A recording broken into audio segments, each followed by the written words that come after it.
पुस्तक फकीर audio number 9।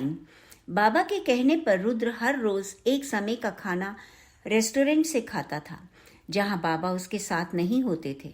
लेकिन आज रेस्टोरेंट में एक व्यवसायी के साथ अजीब सा अनुभव हुआ जिसने रुद्र को हिला के रख दिया। वह बाबा से इस बारे में बात करना चाहता था, लेकिन बाबा शाम से कहीं बाहर गए हुए थे। उनके इंतजार में रुद्र बरामदे में बैठकर सागर की लहरों को निहार रहा था और बरसात के मौसम का आनंद ले रहा था। बाबा की अनुपस्थिति में वो फिर से उदास हो जाता। बच्चों की यादें उसके दिल और दिमाग पर छा जाती और आत्महत्या के विचार उसके दिमाग पर हावी हो जाते। रुद्र की सोच फिर से उस व्यवसायी पर जा अटकी। रुद्र समझ नहीं पा रहा था कि उसने एक अजनबी से बात क्यों की और उसके मुंह से वे शब्द कैसे निकले। वास्तव में उस दोपहर बाबा के जाने के बाद रुद्र गोवानी रेस्टोरेंट गया। रुद्र को वहां का लज्जतदार खाना बहुत पसंद था। उसने अपना ऑर्डर बुक किया ही था कि एक व्यक्ति उसकी ओर आया और माफी मांगते हुए पूछा कि क्या वह उसके साथ मेज पर बैठ सकता था। वह कुछ जल्दी में था और आसपास कोई खाली जगह नहीं थी। रुद्र ने हामी भर दी और यहाँ वहाँ भागते वेटरों को ताकने लगा। उसने अपने सामने बैठे व्यक्ति को देखा। उस मध्यम आयु के व्यक्ति के बाल किनारों से सफेद थे। उसके हाथ में 2 मोबाइल फोन थे, लेकिन उसने दोनों को बंद कर रखा था। उस रेस्टोरेंट में मोबाइल फोन को इस्तेमाल पर कड़ी पाबंदी थी। हालांकि ऐसी चेतावनी कहीं लिखित में नहीं थी, पर मार्टिन रेस्टोरेंट के मालिक की नजरें इस बात को समझाने के लिए काफी थी। उस व्यक्ति की खोई खोई नजरें बता रही थीं कि वह जिंदगी के थपेड़े सह रहा था। रुद्र ऐसी नजरों से अनजान नहीं था। उसने अपनी ही नजरों में ऐसे भाव कई बार देखे थे। यही वजह थी कि वह शीशा देखने से कतराता था। न जाने रुद्र के मन में क्या भाव आया कि उसने भगवान से उस व्यक्ति के लिए प्रार्थना की कि उसे शांति और ताकत दे, उसे उसका कष्ट दूर करने की हिम्मत दे, उसकी समस्या सुलझा दे। जैसे ही रुद्र ने प्रार्थना समाप्त की, अजीब बातें होने लगी। हालांकि रुद्र कभी भी किसी अजनबी से बातचीत करना पसंद नहीं करता था, लेकिन उस दिन कुछ अजीब से हालात हुए। रुद्र ने खुद को उस आदमी से बातें करते पाया जिसके बारे में वह स्वयं भी नहीं जानता था। रुद्र उस व्यवसायी से कुछ इस तरह से बोल रहा था, चिंता मत करो, सब ठीक हो जाएगा। वे तुम्हारी पेशकश मान लेंगे, वे तुम्हारे लाभ का प्रतिशत घटाना चाहेंगे, पर तुम पीछे मत हटना। तुमने जो भी मांग की है वे बिल्कुल उचित है। जैसे ही तुम्हें मंजूरी मिलेगी, बैंक भी तुम्हारा लोन पास कर देगा। लेकिन ध्यान रहे, अब स्टॉक बाजार से दूर रहना, वरना तुम सड़क पर आ जाओगे और तुम्हारा परिवार दुख उठाएगा। अपनी बेटी की चिंता छोड़ दो, वह जल्द ही ऑफिस छोड़ देगी और जैसे ही वह उस जगह को छोड़ेगी तो उस इंसान से उसका नाता खुद ब खुद टूट जाएगा। जब वह 26 की हो जाए तो उसकी शादी कर देना। हाँ, और जब तुम्हारा सौदा पूरा हो जाए तो अपने लाभ का 5% गरीबों के नाम से अवश्य निकालना। कुछ पल के लिए दोनों ही भौचक्के रह गए। रुद्र उस व्यवसायी से भी ज्यादा हैरान था।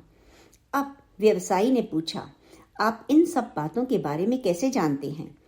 आपको कैसे पता कि मेरी किसी प्रस्ताव पर बातचीत चल रही है और मैं स्टॉक बाजार में सब कुछ दांव पर लगाकर हार गया था?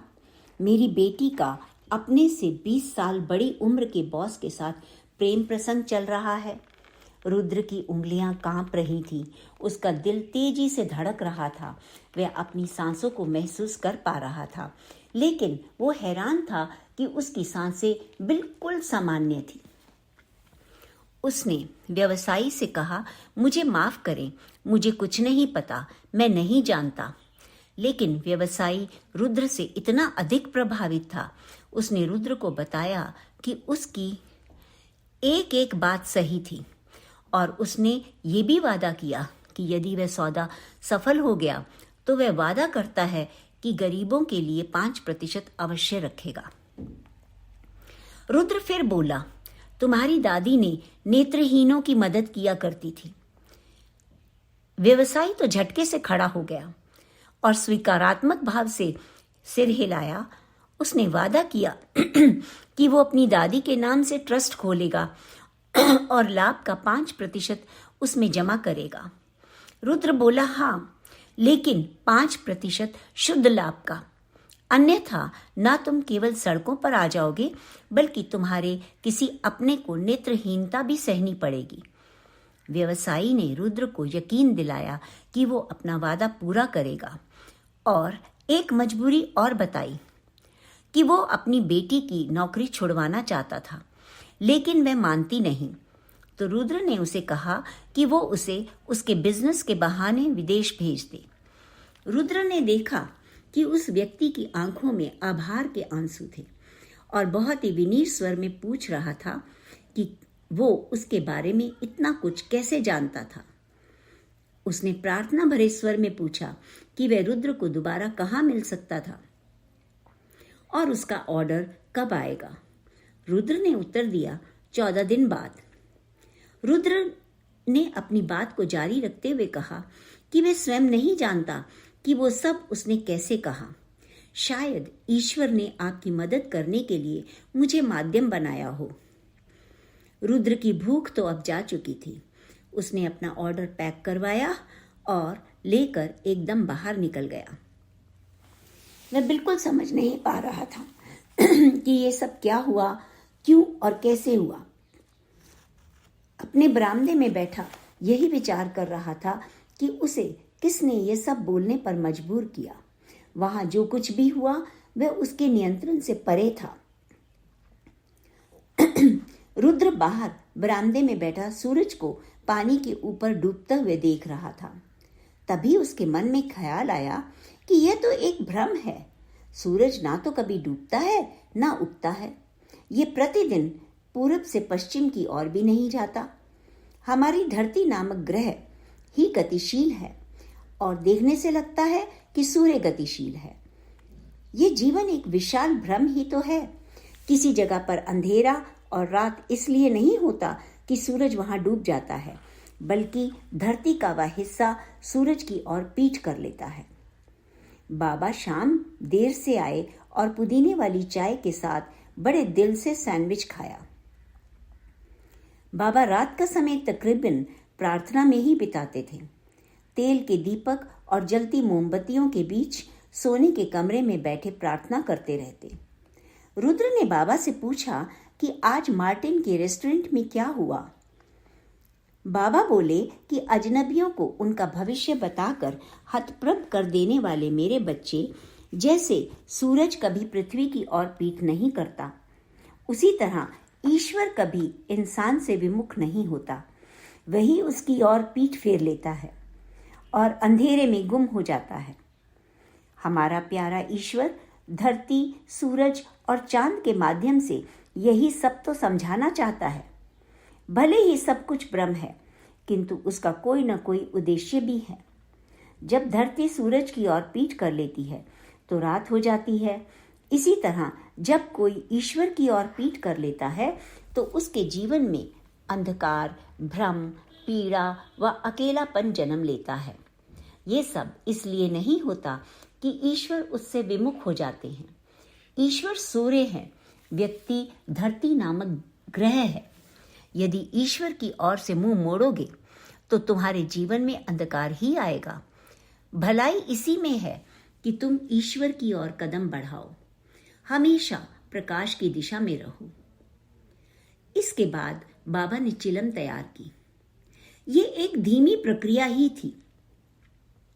कभी कभी रुद्र को एहसास होता था कि ये काफी हद तक आध्यात्मिक प्रक्रिया थी, मानो बाबा उसे तैयार कर रहे थे। वे उसकी कभी न खत्म होने वाली जिज्ञासाओं का उत्तर देने से पहले उसे किसी विचित्र आध्यात्मिक ऊर्जा से भरपूर कर रहे थे।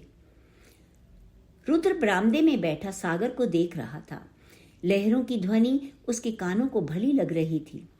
इस जगह को छोड़कर जाने के नाम से ही उसके दिल को ठेस लगती थी।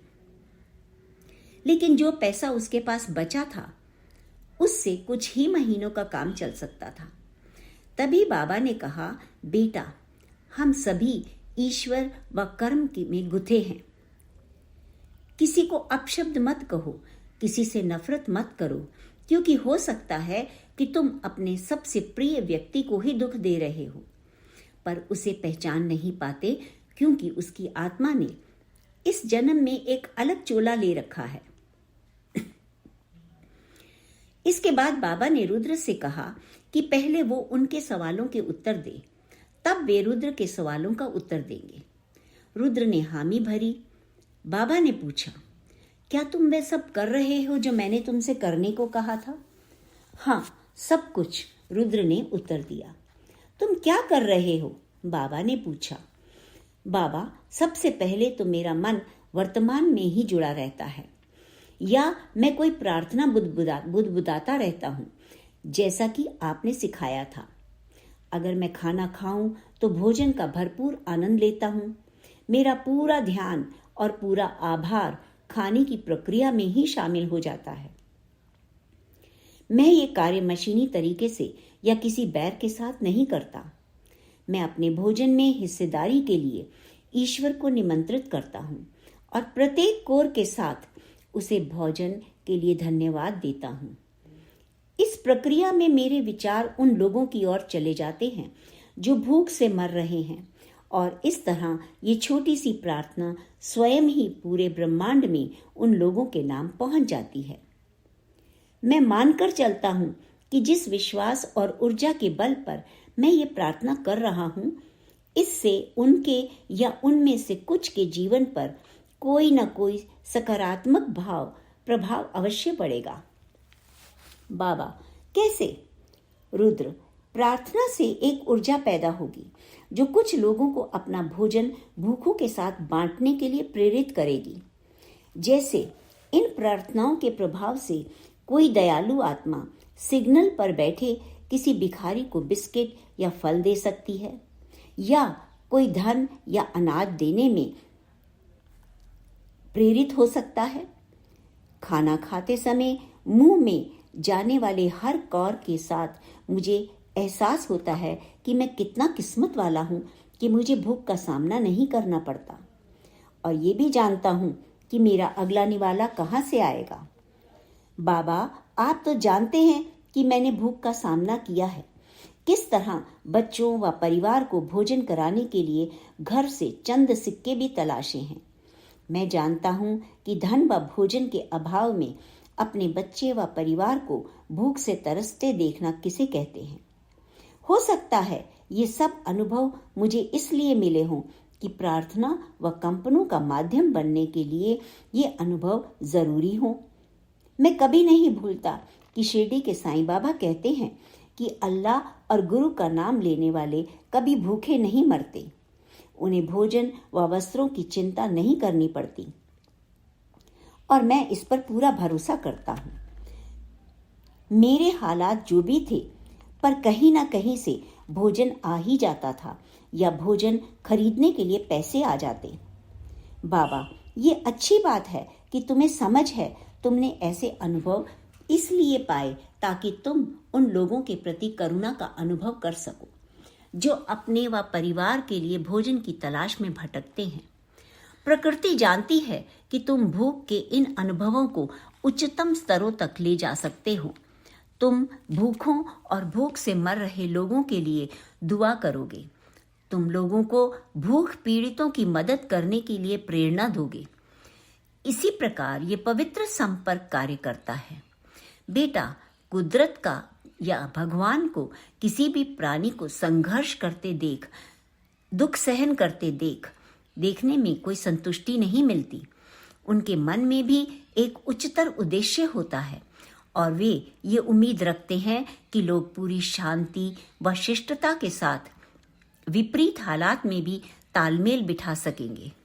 इसलिए मैं कहता हूँ कि ईश्वर से जीवन की चुनौतियों व कष्टों का सामना करने के लिए शक्ति, बुद्धि व प्यार का वरदान मांगो, ताकि तुम अपने जीवन के अनुभवों को पूरी शालीनता व समर्पण भाव से जी सको। इसके अलावा कुछ भी ना मांगो, क्योंकि हो सकता है वह तुम्हारे भाग्य में ही ना हो, और कुछ अनुभवों से गुजरना तुम्हारे भाग्य में लिखा हो।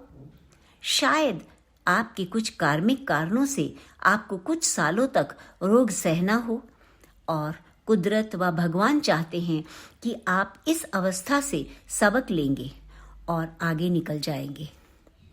यदि आप अच्छी सेहत के लिए प्रार्थना करते हो और अच्छे इलाज करवाते हो और फिर भी सेहत नहीं लौटती, तो जान लो कि आपको इन पलों का सामना करना ही होगा।